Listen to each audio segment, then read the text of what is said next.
Good. All right.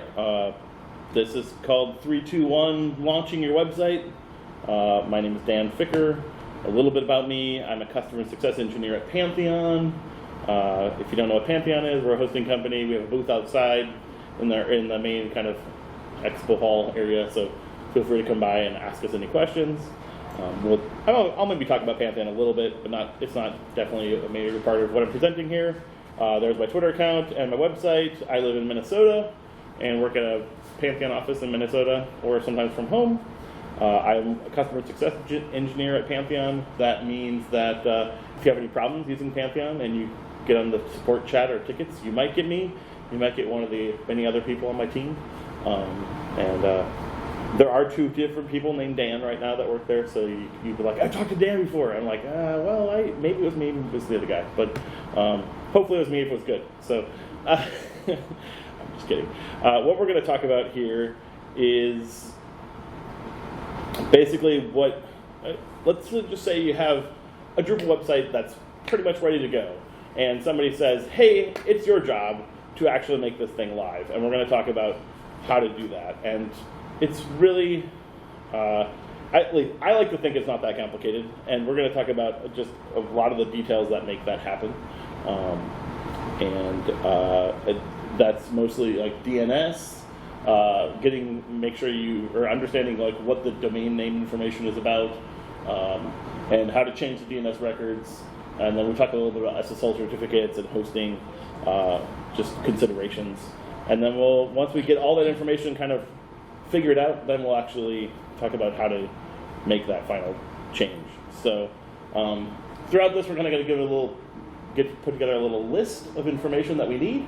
The domain registrar, domain owner, where the DNS servers are, and we'll talk about what DNS is here too as well. And then once we have all that information, then we can actually launch it here. So for some reason, yes, I talked about 3-2-1 launching a website, so we got some fun space pictures here. The first thing we have here is really, so when you say, I want my website to be, say, badcamp.org, you actually go to a company that says, that says, I can sell you, or basically let you rent the name badcamp.org from us for a certain amount of money per year. You don't actually ever own it forever, but you kind of renew this ownership through these various types of companies. If you go to, if you're on your Mac, you can just type in WHOIS in space and then the domain name. You'll get back this very long thing that's on the far right. And it's very small because there's lots of information. But we'll go through some of that right now. And that information is basically who owns that and who you can contact if you want to get information about that, and when it expires, and most importantly, kind of if someone wants to go to that website, what's the DNS, the information where they can get the DNS to actually go there. So one of the first couple things we have here, is the registrar URL, godaddy.com, registrar.godaddy.com. This is also what I looked up for the badcamp.org website. So godaddy.com is one of the hundreds of places where you can buy a domain name from them, and then there's just a bunch of information. It looks like they probably actually moved it to GoDaddy just about a little over a year ago, and that it's not going to expire for another. They've paid ahead for about 5 years, looks like. So, it's going to be there, or they've already paid to reserve that domain name for a good amount of time. So the other important parts here is the registration information. They've either paid or turned on, I don't remember if it actually cost something on GoDaddy, just some sort of a privacy service so that you don't actually have your name and phone number and email address in this public information. That is the WHOIS record, which makes it a little harder if I wanted to find out how do I actually, if the scenario here is like, I have a Badcamp website that I'm like, we want to go live with this. Looking up in the WHOIS records, in this case, is really not going to help me understand who I have to contact to say, hey, I'm ready to go live with this website. How can I make it live? But we do have a little bit more information here. These name servers are, again, what the DNS service, and we'll talk about DNS in a second, what the DNS service uses to look up that information. And those are ns71.domaincontrol.com and ns72.domaincontrol.com. There's 2 of them.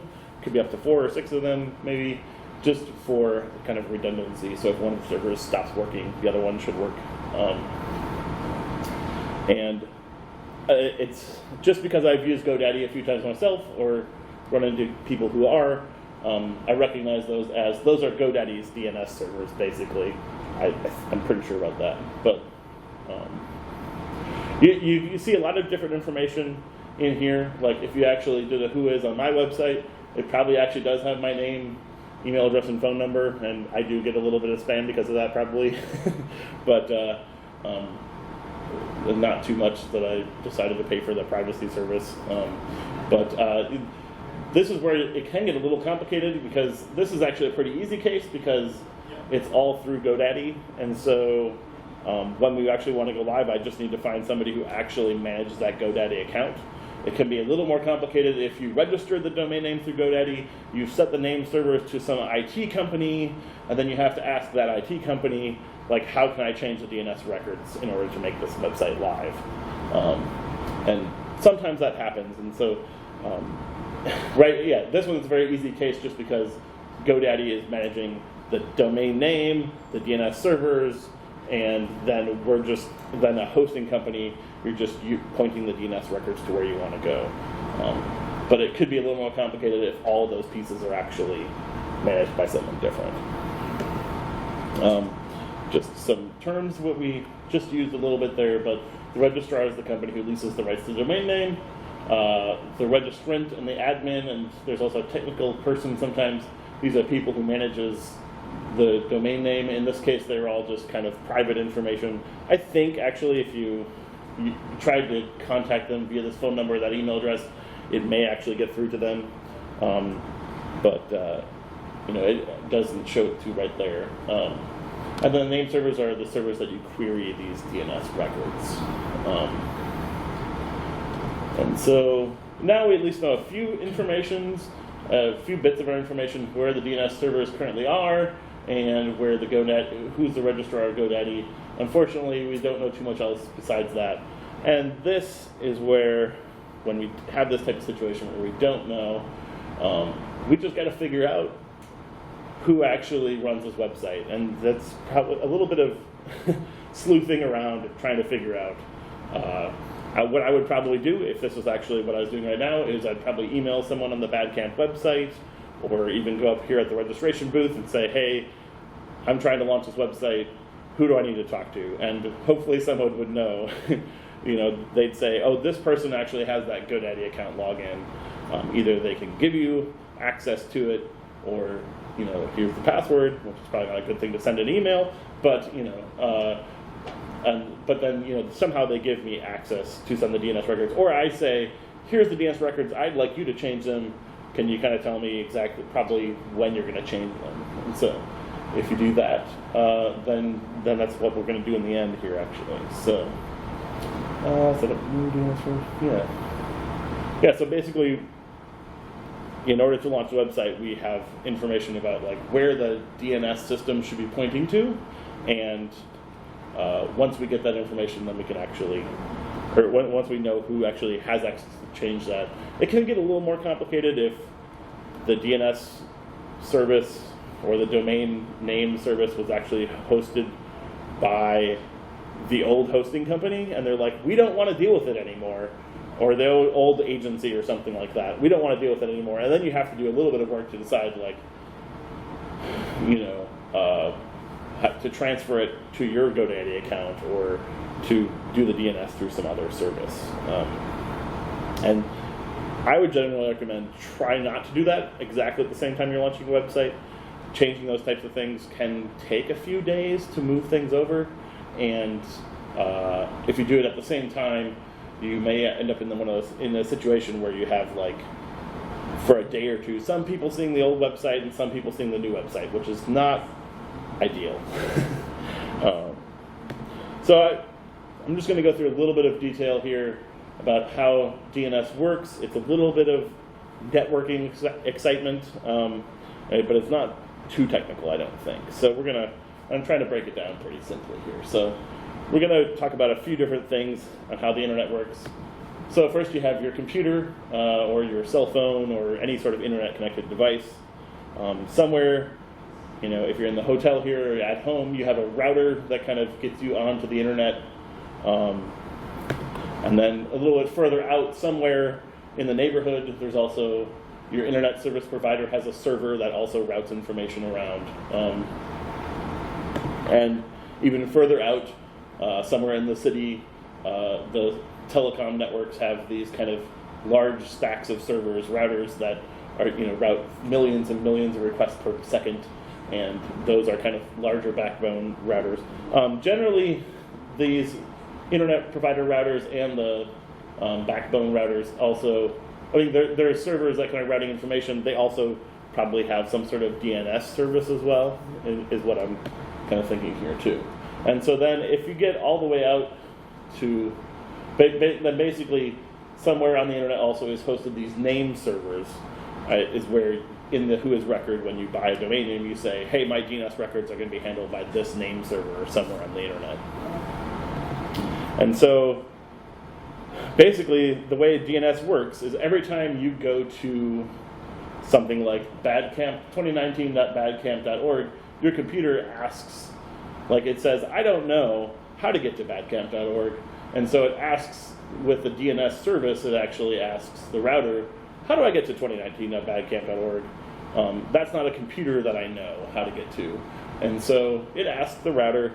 In this case, at least hypothetically, the router's like, I don't know, so it just kind of passes the request on to the next router out on the internet. And then it kind of keeps just passing the request on. If nobody knows, in the end, it will actually look up the WHOIS information, find out the name server, basically, and then ask the name server, what's this information? And the name server will say, sure, I know that, and it's this IP address. It's X IP address, whatever it is. An IP address is just a server address, kind of a routing number that every computer connected to the internet has some sort of a routing number, IP address. And so then basically the name server just sends that back and says, here's the IP address. Along the way, actually, these different DNS servers along the internet can say, it comes back actually with a time that, as well as the IP address, about a time as how long that information is valid. And so it can actually just keep a copy of that. All these DNS servers that it kind of routes through can just keep a copy of that information as it kind of sends it back to you. And generally, this happens in a few seconds, or even less most of the time if you have a good, fast DNS server. So you just kind of notice that as just a very small part of loading the website. But yeah, so then basically, yeah, I just have the little icons here. We have the DNS servers just have a little copy of this information. So yeah, the answer to the question of where this IP address is the 23.195 or 185.0.3 is the IP address, and this information will be valid for 3,600 seconds, which is an hour. And so then the next time a computer nearby or your computer asks, I don't know how to get to 2019.badcamp.org, it actually just asks the local router. The local router might not know the information, but one of these DNS servers says, oh, hey, I have a copy of that information. I kept it from earlier. And so then it says, okay, so here's the answer. And so more likely than not, most of the time you're not actually going and asking this name server far away somewhere on the internet. You're actually getting a response from a DNS server that's a little closer, if that information is cached and given a TTL, this time to live information. The reason that we talk about this and DNS is because when you're launching a website, this can come into play a lot. If you have it at an hour or a day or something like that, it can be really nice because your DNS requests are going to be really fast because everyone's caching this information that's valid for hours and days. But when you're actually launching the website, it could be that some people will get the cached information and some people will get the uncached information. And so then you'll have some visitors going to your old website, some going to your new website, and we don't really want that to happen when you're launching a new website. So, but the nice thing is, when you're not launching a new website, having this TTL value of hours, days, is really nice because it makes the DNS information a lot faster. And yeah, because those routers keep that information. So we're going to get back to DNS in a little bit here. I'm just going to talk a little bit about hosting. If you're trying to figure out where to launch this website, what do you need? If you're hosting a Drupal website, Drupal 8, the latest version of Drupal 8 require PHP 7.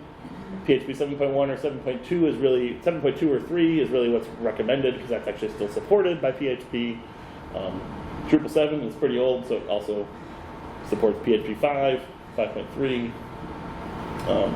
And then these are pretty standard things like some sort of MySQL database that's not like ancient, or Apache or Nginx or some sort of web server that's also not ancient. But for the most part, Drupal and other things like WordPress, work pretty well on pretty much any Linux PHP host.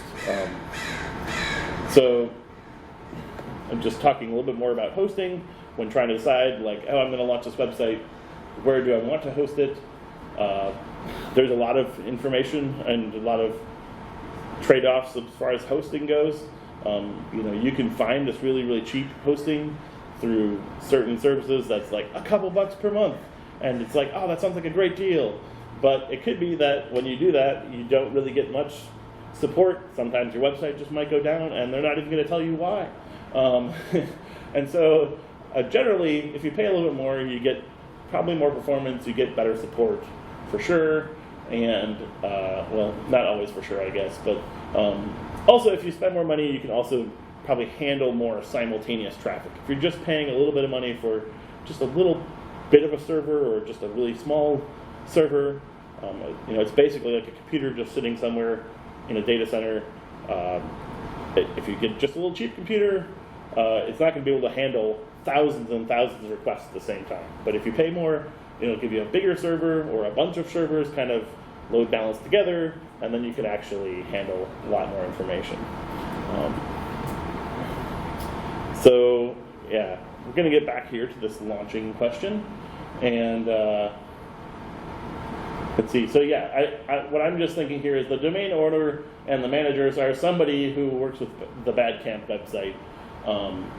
And I've actually looked, they actually do host it on Pantheon. I think we should provide them free hosting because we like to support Drupal camps and those type of things. But basically, they put the website on Pantheon and then just set the DNS records in GoDaddy to what we expect that we want, or what we tell them that it should be. And that's how they actually launch the website. And we'll talk about that here a little further right now. So yeah, with a VPS or a private server, so some of these hosting options, certain types of hosting options, they'll just say, you've got a server and the IP address is this, is some sort of IP address. And you could then just send as many websites as you want to that thing.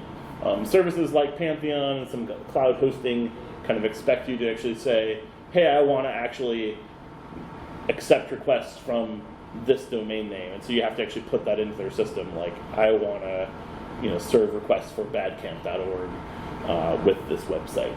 And so then, otherwise, if you just send traffic to Pantheon's IP addresses, we'll just say site not found. I've never heard of that website until you actually added it in with our hosting system. But basically, once you have that IP address, you can actually just create DNS records.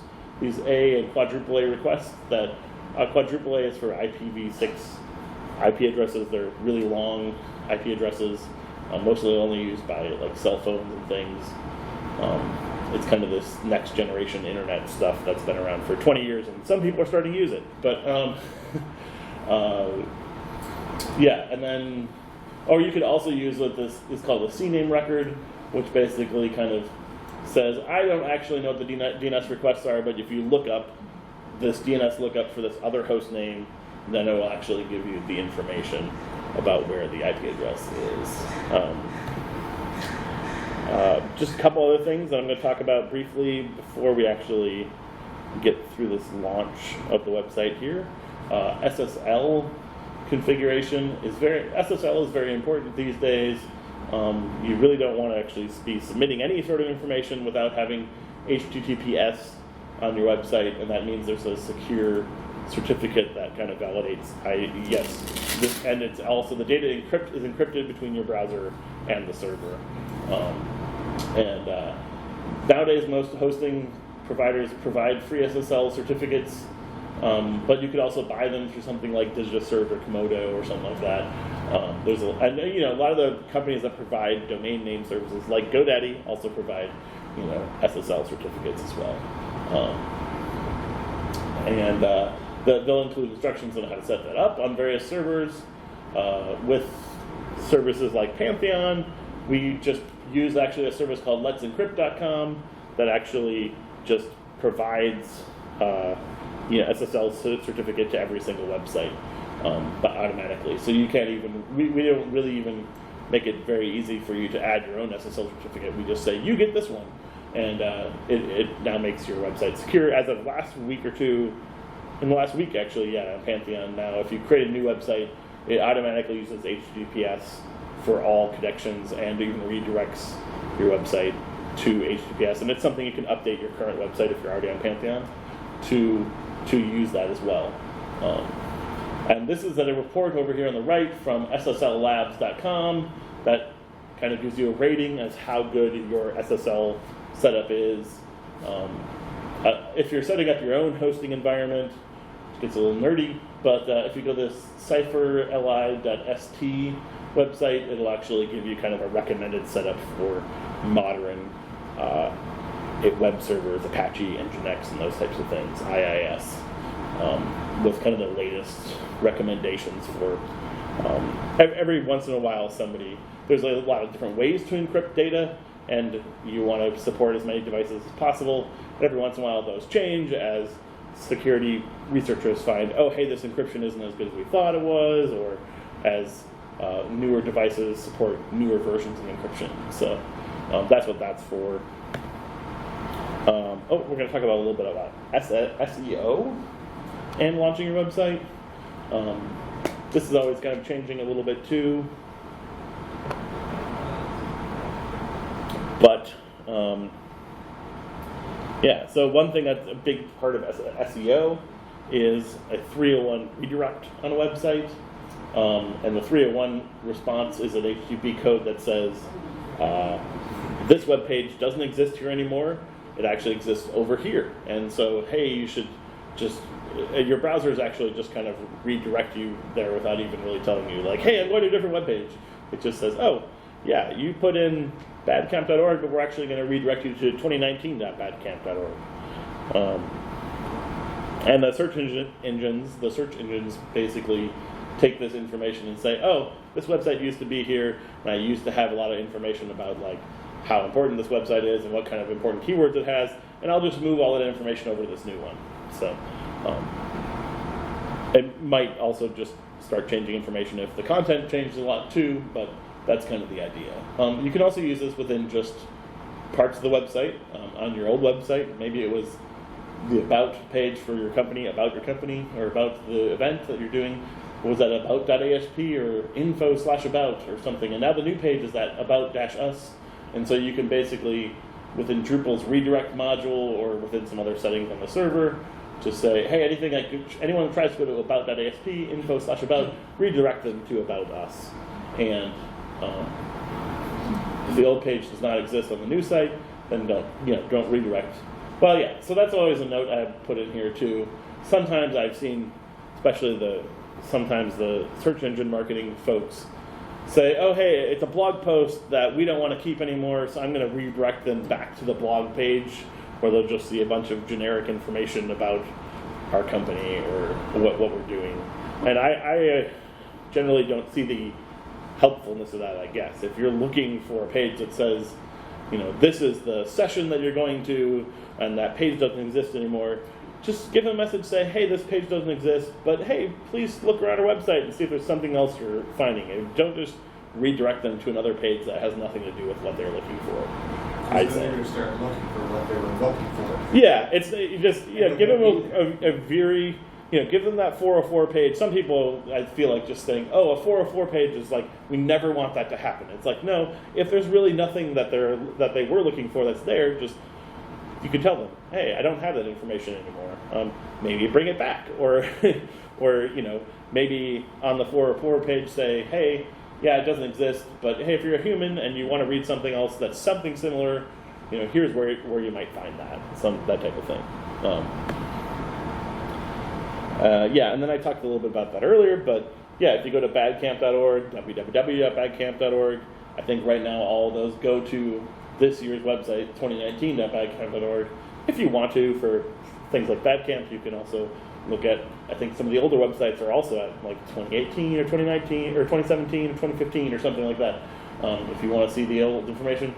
If in some cases, some people like to buy lots of domain names, and so if they bought barrier.drupalcamp.org or badcamp.com or badcamp.net or something like that, and they also wanted those to redirect, it would be better to not actually have like a copy of the website there that can get the search engines a little confused to say, oh, hey, there's two websites with the exact same information, and it doesn't know exactly which one's the important one, the one that should have all the information. So it's better to actually say, instead of just returning them the same website content, actually just give them that redirect that says, over here on badcamp.org.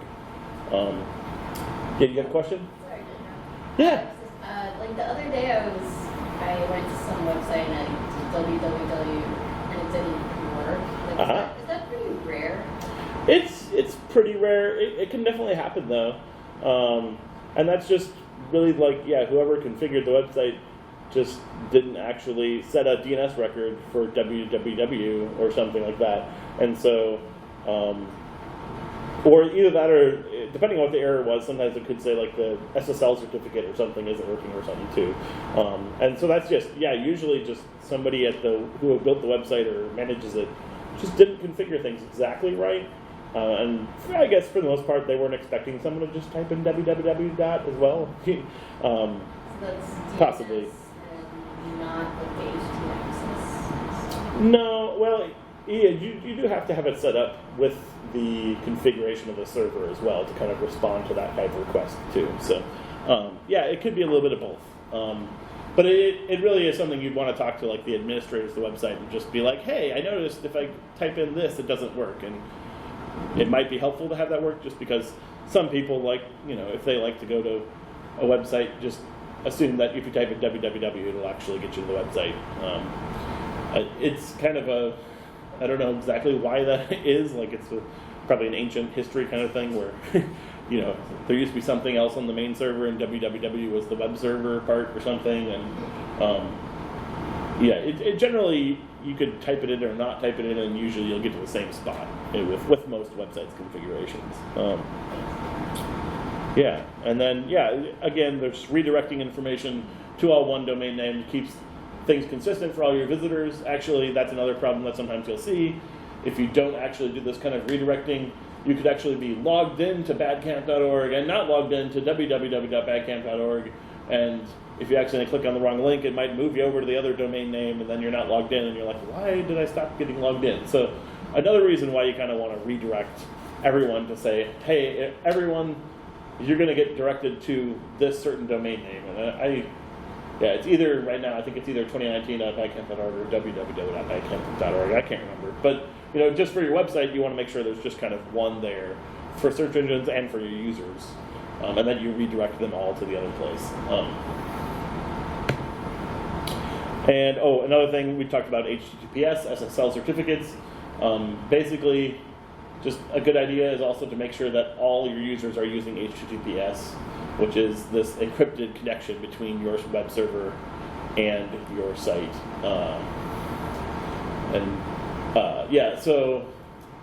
Just a few notes here. If you went to the about page without HTTPS, somebody could still have that link somewhere on the internet or something if they want to. you'd want to right away redirect them to HTTPS, but you'd also want to redirect them to the About page and not to the home page of the website, because that's what they were looking for. And then there's an optional thing here too. Oh, I got a partner, some other web developer group put that link in there, and I'll put the link in the slides here, but they had a very long thing on migrating your site to HTTPS, a long document if you want to read that here. Another option, is HSTS is this kind of standard. It's a header that you put on your web page in the server that says, this site is always going to have HTTPS in the future, so if you type in badcamp.org and actually don't put in https://badcamp.org, just the browser should still just redirect you to HTTPS. Actually, not even redirect you. It's like when you type in badcamp.org and hit enter, the browser is going to see, oh, I have you listed as this information should always be sent over HTTPS. And so instead of actually sending that HTTP non-secure request and then getting back a redirect to HTTPS, it actually the browser first just sends the HTTPS request right away. That could maybe become a problem, or it makes things a little more complicated when you're actually setting up hosting later, because you have to have a valid certificate in HTTPS working right away. But you really should have that. So yeah, that's just another setting you can set in the browser just to say, hey, always use HTTPS. And then, so we've gotten a lot of this information about, we have a DNS record from our host, and those IP addresses that we should change the DNS to. So right before we actually change this, there's just a few things you could do. So the first thing you could do, and this is kind of optional, is maybe just on your computer there's a host file. It's called HTTP, it's called on Windows. I can't remember exactly where it is. It's like in Windows system or something like that. It's a file called hosts. On your Linux machine, it's usually an etc:/host on your Linux and Mac machine. And basically what that does is, before it actually goes to a DNS server, it actually looks in this file and says, do I have a record that says this? So in your host file, just for your computer, you could say badcamp.org actually goes to this IP address of this new service that you're looking at. So on your computer, it would actually not even look up the current DNS information. It would just use this information that's in this text file. And so that's an easy way. Well, it's not. It's a little hard to set it up, but once you set it up, and make sure you take it out after you're done with you playing around with it. Otherwise, you're like, why am I seeing a different website than everyone else in the world? But basically, then you can also, if you set that up, then you can actually look at the site as if it's going to be live shortly. And if you set it up on a slightly different domain name, like betatest.badcamp.org or something, then you could actually see it, next to the old website, right, which is still live. And then you can actually make sure it works on this domain name that you have set up. That's just one way to kind of test it out for sure. The other part we talked about earlier with DNS is the TTL record. Is that it's the amount of seconds that this DNS request is valid. That's very important. I would recommend that you put it at like 600 seconds or even less, if you can. Some DNS hosts don't let you put it much under 600 seconds because they want to have as many cached DNS requests as possible. But when you're getting ready to go live, I think you want to have this information, this TTL information, as low as you can, 10 minutes or less, because then as soon as you make the change, people are going to start seeing the new website. The caveat to that too is that if the TTL, this kind of how long this information can be cached, was days or hours, you want to set this a couple days or hours before that happens, because if you just 5 minutes before you launch say, oh wait, now it's 600 seconds, a lot of people may have gotten that information as valid for days or hours or something like that.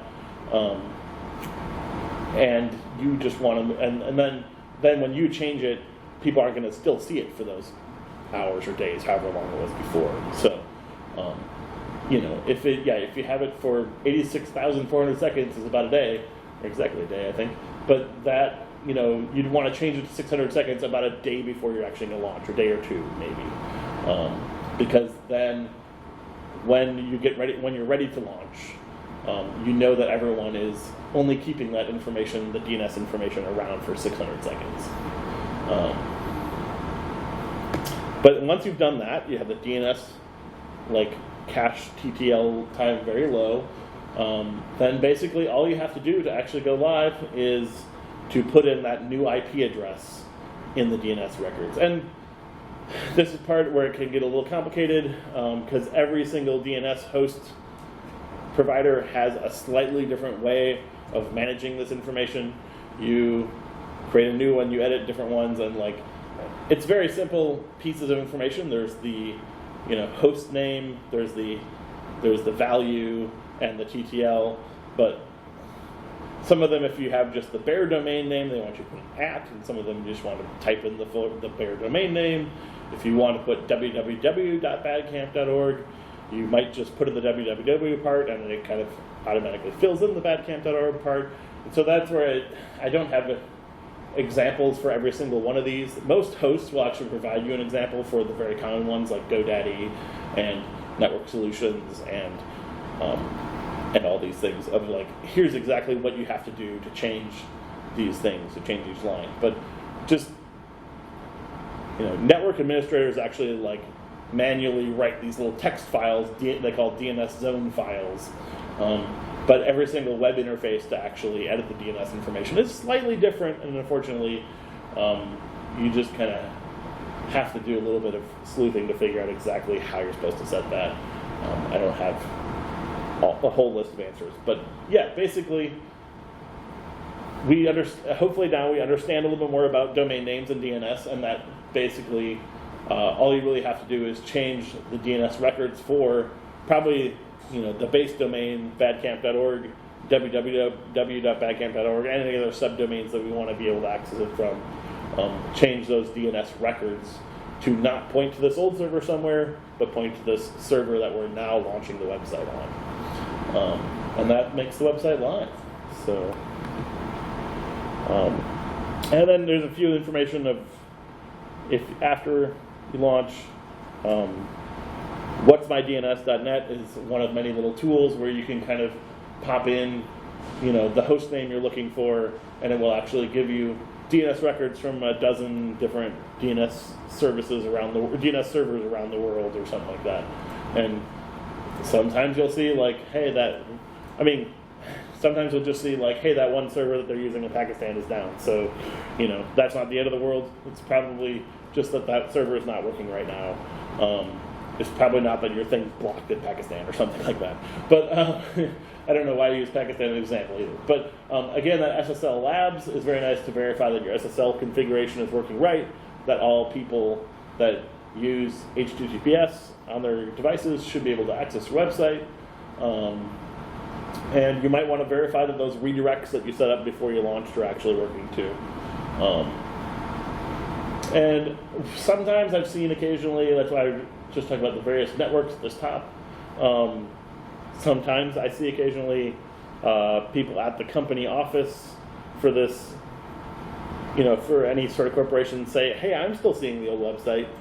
And I'm like, well, but we changed the DNS and everyone else is seeing the new website. So I don't know why you're seeing the old website. And you're going to have to talk to your network administrator because likely your network administrator is not using the rest of the world's DNS records that you set, and for some reason setting something else. And I don't understand IT stuff well enough exactly to know why they did that, and if they need to do that, and they probably just need to change that. So sometimes that happens too. So someone says, hey, my website's not working, and I say, I see it. Is everyone else not seeing it too? So, and then they say, oh yeah, I do see it at home sometimes. Yeah, so and then after you launch, you can kind of make sure everything's working, and then you could actually change that TTL information, that time to live part of the DNS record, to be a higher number, hours or days, after you're sure that everything's working, just so that yet people don't have to wait as long to get that DNS record. And instead of waiting a half a second, it's maybe a couple hundred milliseconds or something, or even 20 milliseconds. I don't know how fast exactly it is, but it'll be faster if more and more DNS servers around the internet can keep that information in their cache for a while. And then basically, yeah, we've launched a website. Congratulations! So I think that's really all I have. But I'm sure there's some questions. Well, if there's not, that's okay too. But, Thanks very much. all right, you're welcome. If anybody else has any questions, I guess. Yeah. Not so much questions, probably. Okay, I like something comments that too. Everyone already knows, but I think after you've launched the site, you should probably remove. Maybe you mentioned it while I was scribbling my notes, but you should probably remove that line from your host file. Oh yeah, I did. Well, let's see. I don't know if you mentioned. I don't think I mentioned that. Yeah, I was talking about host files. Oh yeah. Yeah. I do. You're right. I didn't mention that. I think I mentioned it in passing. It's not in the slides there, but yeah, you do want to make sure. Yeah, I did have a problem recently where, working in support, customer was seeing weird things, and I actually did put something in my host file and then forgot to take it out. And 2 months later, the same customer came back, and I was like, I'm not seeing what you're seeing.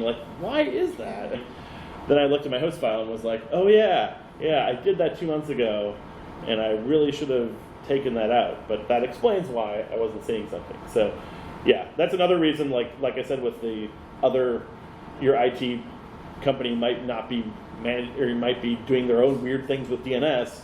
That the host file basically overrides all the DNS that you're doing, and so you want to either know what's in there or just make sure you don't have anything weird in there, except for just for that brief time when you're testing things out.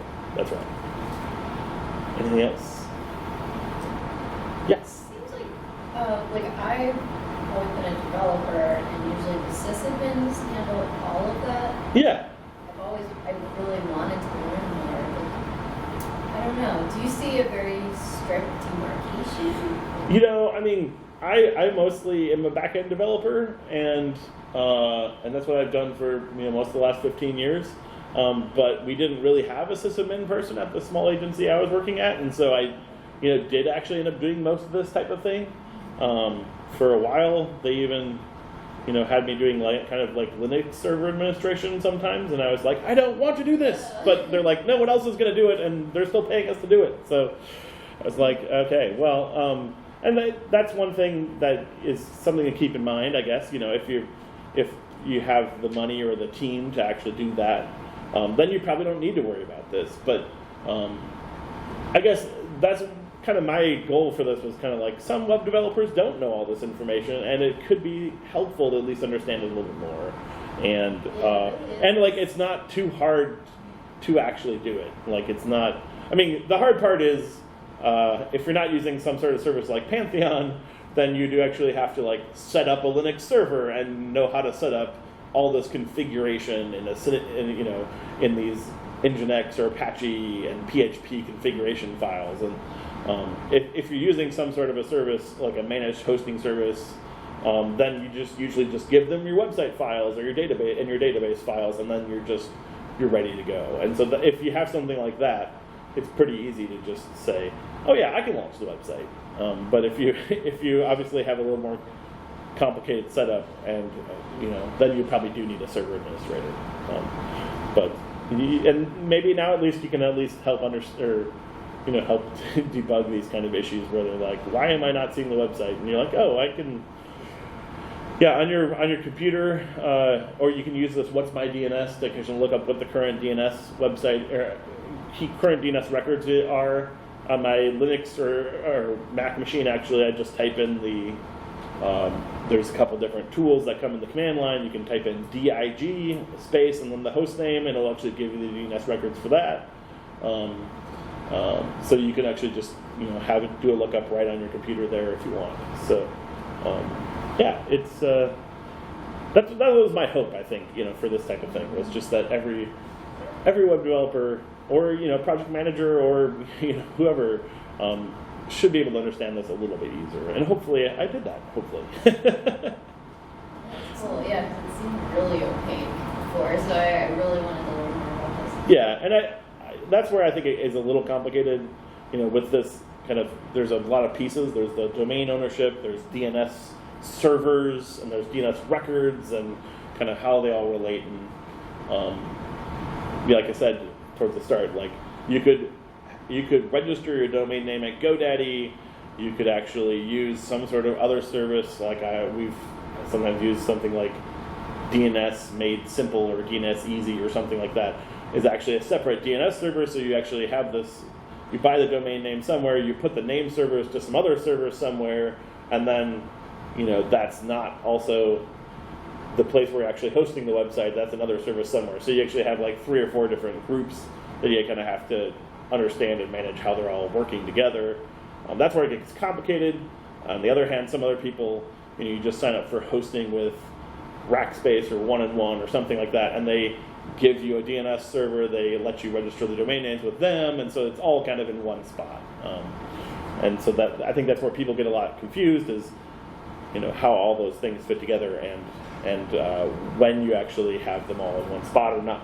So, and then yeah, sometimes, especially in the agency world that I was in a year or 2 ago, with really small companies, they're like, I don't know who owns my website domain, I don't know where my DNS is, and so I don't know the password. yeah, I don't know anything. And so sometimes you actually, like, I've definitely had to like email or call the company who built their last website and say, hey, do you guys know? Because they don't know. And sometimes they're not so nice to talk to, and sometimes they're like, yes, we do, but they're going to have to give us like $500 or something if they want it or something. I don't know. But just I don't know.